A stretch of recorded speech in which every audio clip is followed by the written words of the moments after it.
I've been practicing, this month makes 20 years. I would say the first 13, 14 years, I did a lot of insurance law and civil litigation, which becomes important for the safety aspect. And I primarily specialize in employment law, so that you'll find there's a marriage of the two, particularly when it comes to the issue of workplace safety, enforcement, injuries, and action you can take as an employee. And I have to say, Michelle, I'm very excited to interview you here today because as a safety and health practitioner, the legal aspect is something that I need to know and understand. And I'm sure that you'll be very insightful and you'll give useful information to both me and the viewers. I'll try my best. All right, so let's talk a little bit about, you said you have a background in insurance. In terms of accidents and injuries, generally the public only knows what comes out in the newspapers, and there may be a tendency to think people don't really get hurt at work. Have you found that that's true? The reality is people do get hurt at work, and if anything else, we cannot overlook the fact that injury is injury, whether or not it's temporary, whether or not it's physical, and I'll go as far as saying even mental injury.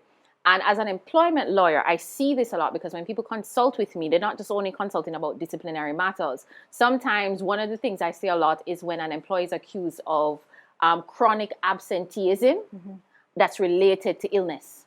So that they're hauled into a disciplinary meeting because they've been absent more than the allotted days. And when you investigate it, you realize that the employee has been sick.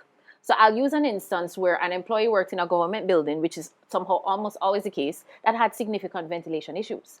The employee had asthma. As a result, there was constant issues with asthma attacks, prolonged sick leave because of it. The employee would go home, be fine for 2 weeks, go back because sick leave is up, get back to work, sick again. They spoke to the employer tried to move them between departments. But if the building is sick, you could move yourself from office to office. If it is central ventilation, you're still going to be sick. The employee eventually developed all kinds of respiratory issues leading to surgery, which increased the amount of time they were off work, so that it ended up being like well over 100 days off work, and then they're hauled in for chronic absenteeism that was still related back to what would be a workplace injury. So that when we think of workplace injury, we think of falling off a ladder, tripping, a chair breaking, but it is even ventilation. Last week we saw in the paper where we had two government buildings that were essentially closing for the day. One of them is still closed because of ventilation issues. So it is not as simple to look at it as physical injury resulting in, time off from work because somebody fell off a ladder. It is, what are you breathing in? Your backache from not having proper ergonomic furniture within the office. Carpal tunnel syndrome, I actually see that quite a lot. And then they say you're not performing at capacity. So you're hauled into a disciplinary hearing because they're like, you're not meeting deadlines. Your work is slow, it is shoddy, you're making mistakes. When the person is like, I'm struggling with my hands. I can't type at the same pace. You understand what I mean? So it's actually more widespread than you would think. But the major kind of injuries, physical injury, and sadly even fatalities, which we do know we had some recently, those aren't as prevalent, but certainly during my period of doing insurance law and litigation, what we really do is what we call personal injury law. So it's really motor vehicle accidents as well as workplace accidents where an employer, most of them have to have employer's liability insurance, so that if an occupier of the building, which is any visitor to the premises, gets hurt, or if their employee gets hurt either within the building or while carrying out duties for the employer, which is an area called vicarious liability, then you have to trigger the employer's liability policy, make the claim to the insurers, and that's when it comes to us. So that we have to process the claim and say, is this a true workplace injury? And if it wasn't within the building and say they were driving or, doing something on the road for the employer, we have to assess it under what's called vicarious liability, which is, did this injury occur while they were doing something for the employer, or were they on a frolic of their own, So you see it in that instance, especially even with motor vehicle accidents. You're driving the company vehicle, you get in an accident, the employer has to make a claim. It goes to the insurer. We process it, at least certainly when I was doing that. And I did that for, like I said, well over 13, 14 years. I was doing almost 90% of what I did was that. It kind of gets boring because you just reading medical reports after a while. It's just medical report after medical report. But from that is how I know of the workplace injuries. I like what you said about health issues, because a lot of times when it comes to safety and health, people focus more on safety issues, the things that are more visual, what they can see the cut. but they can't really see the pain that the person's experiencing with carpal tunnel syndrome, for example.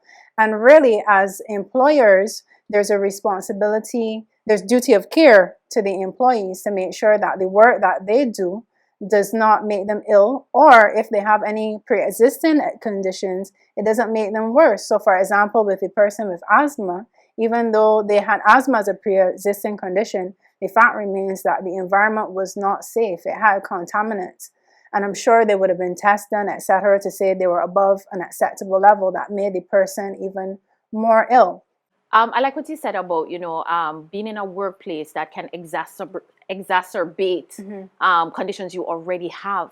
And what is beautiful about the Employment Prevention of Discrimination Act? A lot of people think of that it's limited only to issues of discriminatory practices in the workplace. But what it does is that Section 7 of that act, actually it's 2 sections, I think it's Section 6 and definitely Section 7, they deal with the medical conditions. So that Section 7 places a duty upon an employer to make reasonable accommodation for employees who request that reasonable accommodation on the basis of what is a protected characteristic.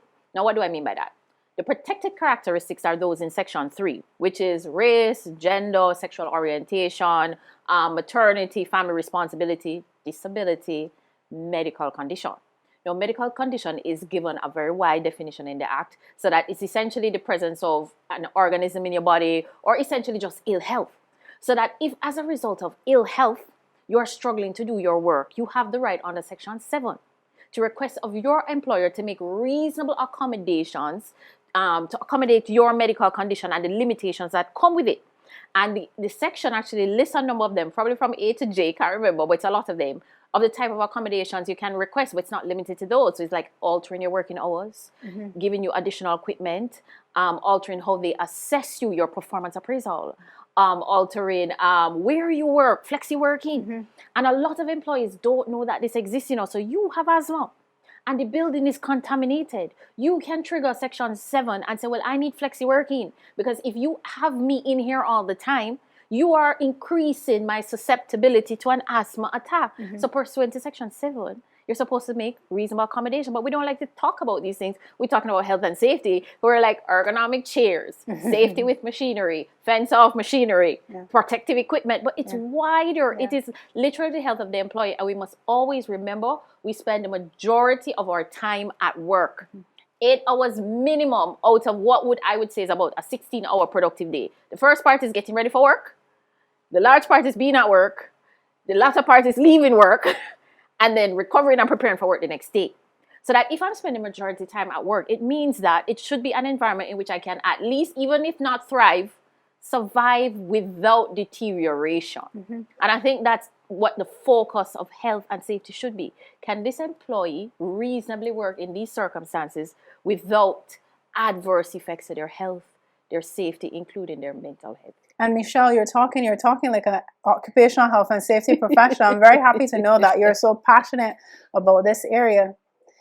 As you were speaking about reasonable accommodation, it's something that I think we've thought more about now since COVID-19 in terms of realizing the flexibility with which the flexibility that we can give to employees and still see them being productive. So for example, if you have someone who's been in a car accident, when they return to work, they will need reasonable accommodations. What might that look like? That might look like working from home 2 days a week so that they can reduce the strain on their body related to the commute to and from work. It might look like giving them time off to do therapy. And there's a strong link between making your employees feel valued and appreciated and productivity. I like to think employees are not slaves. They're not prisoners. Shouldn't be. You don't need to keep them inside an office locked in a box under these strict procedures or protocols. Each case is unique. And like you said, nobody's health should deteriorate because of their work, including mental health. So we do know that sometimes, unfortunately, people do become ill. They become injured. Sometimes they die at work. Could you just give some information in terms of the framework that exists in Barbados from a legal perspective, whether it would be criminal action, civil action, what occurs? All right, so that's very interesting because that will span actually several areas of law. So let's start at it at the employer's level and the employer's duties. So as you know, and I trust the series is going to be talking about that, so I'm not even going to go into it. But the Shaw Act has a primary responsibility for employers and their duties under the Act, some which are the more general duties, like to provide a safe place of work, a safe system of work, and then it gets into specifics like fire safety, machinery, the welfare, facilities, and all of that. Now, if you are working in an environment where there are breaches of that Shaw Act, whether because of ventilation, failure to have water, failure to have equipment, you have to trigger the act by contacting the labor office. Because the primary responsibility for the enforcement of the Shaw Act doesn't fall to a lawyer, it falls to the chief labor officer. So that you actually have to go to the labor office and make a report or make a complaint. Now, I've had people call my office more than once saying, they don't have safety gear or whatever. And I say, you don't need me. The labor office does an excellent job, in my opinion, when it comes to safety and health. You make that report and they will generally send someone to inspect and to check out the workplace. And then they have enforcement abilities. The Act gives them, the CLO, wide powers to request documents and to require employers to do certain things to comply with the Act. So you have to start there. Make your report to the labor office. But if you have personally suffered injury, that now is outside of the purview of the labor office and the chief labor officer, and that's where an attorney becomes useful, depending on the nature of the injury. So for instance, if it's something like you're trying to enforce Section 7 of the Prevention of Discrimination Act, you would go to an employment lawyer because that falls within employment law, enforcing employment law legislation. So you go to an employment lawyer for that kind of thing. But if you suffered physical injury, you trip, you fall, you drop off a ladder, you get electrocuted and somehow survive, you go to an attorney. Or even if it is your partner, your family member who dies at work, you can still go to an attorney for a fatal injury claim. So that one would more fall under civil litigation and insurance law, because what you are claiming now is compensation for the injury. And funny enough, up to this week, I met with an employee who had suffered injury at work, one of those falls that end up having devastating consequences. Years later, he's still having issues. And what's interesting is this misunderstanding that if you fall at work, all that happens is the employer must pay your medical expenses. That isn't true. Under personal injury law, you get compensation for tons of things, for pain and suffering, for loss of sexual pleasure and activity. So if because your back broke, you can't broke back in bed, I probably shouldn't say that on camera, but because of, let's say that nicely, because of an injury, you're no longer able to perform at the level sexually you used to and enjoy, you get compensation for that. You get compensation for loss of DIY, so the things you used to do around the house, the gardening, the curtains, the sawing, the drilling. You get compensation for that. You get compensation for loss of income. And sometimes it's that your employer does pay you up to a point. And sometimes it's that you're getting from NIS. You'll get the difference between the 60% of your salary you get from NIS versus what you should have been getting. You can get loss of future DIY, loss of future employment prospects. In other words, if you were to lose your job and you were thrown onto the labor market, you cannot be employed at the same level because now you're going in with a back injury, you're going in with carpal tunnel. You get a piece of compensation for that. So it's never sufficient to say, I fell at work and the employer is paying my medical expenses, I'm fine. No, you're shortchanging yourself. You go to an attorney, let the attorney advise you on what compensation you can get, and the lawyer will guide you on how the claim is then done. And it's really that you're claiming under the employer's liability policy, so you're triggering their insurance. So it's why, depending on what it is, you start with the CLO to complain if it's an environmental thing or a safety thing. If it's a personal injury thing or a fatal accident, you go to an attorney. If it's an employment matter where you're trying to enforce rights under the Employment Rights Act, under the Discrimination Act, even under the sexual harassment, because can we talk about how sexual harassment can affect your mental health? Can we talk about how that triggers your lack of safety? But that's a whole different conversation. Then you go to an employment lawyer. So it really just depends on the kind of issue that arises. Thanks, Michelle. That was a very good explanation. I want to draw to mind to employers now how accidents can be expensive, the financial burden, because we try to appeal to persons' sense of morality, even explain to them what the law requires. But when it comes down to it, sometimes people only understand dollars and cents. Can you comment on the financial impact that injuries and accidents can have on a business? Certainly. I would look at it at face value first, because when your employee is sick, you have to get a replacement while still paying the sick employee. That's reality. And even if they do claim from NIS, if you try to terminate them, you expose yourself to possible claims for compensation for unfair dismissal. So that you can't look at it simply. The fact of having injured employees means productivity goes down, profits go down. You have to hire additional personnel. In terms of claims for personal injury, it can be expensive depending on how it is. Some employers don't fuss too much because if they trigger the employer's liability policy, it's the insurance company that is paying it. So at the very least, they might just have their premiums go up, and some aren't as bothered.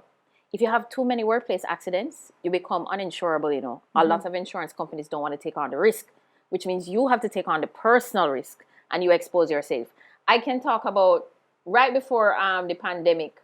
So that would have been end 2018. I remember settling what would have been an employment injury claim, and that was over $500,000.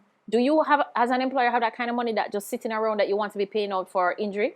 And even so, many employers don't even bother to take employers' liability insurance. So, as an occupational health and safety professional, I would advise, because you want there to be funds to benefit the injured person, but it's not a requirement here in Barbados. And to be frank, to say funds to benefit the injured person suggests that the employer has this moral incline to be looking out for that. More often than not, it's just to cover their backs. Yes. It's you know, if this arises, how am I going to cover it? Because if you're put in court, it can go as far as you can get what's called a charging order on the property of the employer because they don't have the money, so you take up their property. So that it's really there to protect them in the event of financial claims that exceed what might be their profits or what they want to pay out. And that's why I say when you're looking at claims of 500,000 or $1 million, that's a lot of money to take up. So that it's always better. I always tell people preventative is always better than reactive. Yeah. Fix it at the beginning. You get one complaint, don't just see it as isolated. This one employee has an ergonomic issue. Fix it across the board. It's a chunk of money up front, but it saves you hundreds of thousands and even millions in the end. So it can add up depending.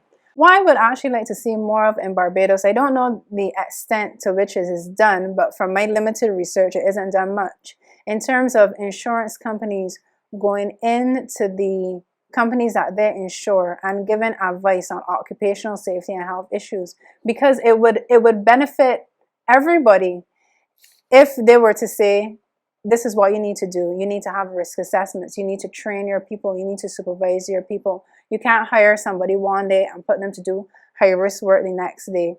And if you don't correct these areas, then we won't insure you, or your premiums are going to be so high that it wouldn't be profitable for you to continue operating. So I'm just thinking about what some of the barriers are to progress here in the island and things that we can do to improve occupational safety and health. I think one, increasing knowledge and awareness of what your rights are, and you've done a great job of explaining some of that. Also allowing employers to realize that having poor health and safety management is expensive. Whether you realize it or not is very expensive. Having your employees feel undervalued, having low morale, moving slowly. When you are healthy, not only physically but also mentally, when you feel valued, you will work to the benefit of your employer. You'll be innovative. Okay, Michelle, so as we wrap up, if there's one thing that you think the audience should take away, what would it be? I actually would say the problem is that we need to relook at how we view employees. If we continue to think of them as nothing more than chattel, and I say that on purpose, like the ox, the workhorse, the purpose of the ox and the horse is to pull things, to help you with farming, and you forget it's an animal with needs. And we forget the human element of employees. I think a lot of the things we try to enforce in workplaces is because people are not seeing employees as humans with actual normal needs. If you don't want to be hot, I assure you employees don't want to be. If you don't want to be uncomfortable in your chair or feel unsafe in your workplace environment through whether victimization, harassment, lack of protective equipment, I assure your employees don't want to feel that way either. And when we can start putting the human element back into the workplace, or I shouldn't even say back into, because we come out of the plantocracy and capitalism where you get people to make money and the people not supposed to have needs, because that's how we treated slaves. They're not supposed to have needs and wants. We just give them enough to survive in terms of food and we lock them up and the next day they're supposed to perform. And when you treat employees like that, then you have to be handheld. Don't forget protective equipment. Don't forget the law says this. No. But when you think of humans, What does this person need to feel valued? What does this person need to be productive? What does this person need to want to show up for work and give their best rather than quiet quitting? Then we don't even have to have these conversations at this level, because it becomes next. You know, it's nothing. It's just like putting on your seatbelt when you drive. Second nature. You put on your seatbelt when you drive because you want to be safe. You don't think about it. And when somebody come in your car and you hear the ping ping, you say, put on your seatbelt. You don't have to think, I don't know if that's going to make me cost more if I tell them to put on the seatbelt. Second nature. So I think that's what we need, the human element in the workplace. Yes. Thank you so much, Michelle. It was my pleasure being here. Thank you for having me. This has been Stories of Safety, brought to you by Safety Supply Company. Thank you for watching.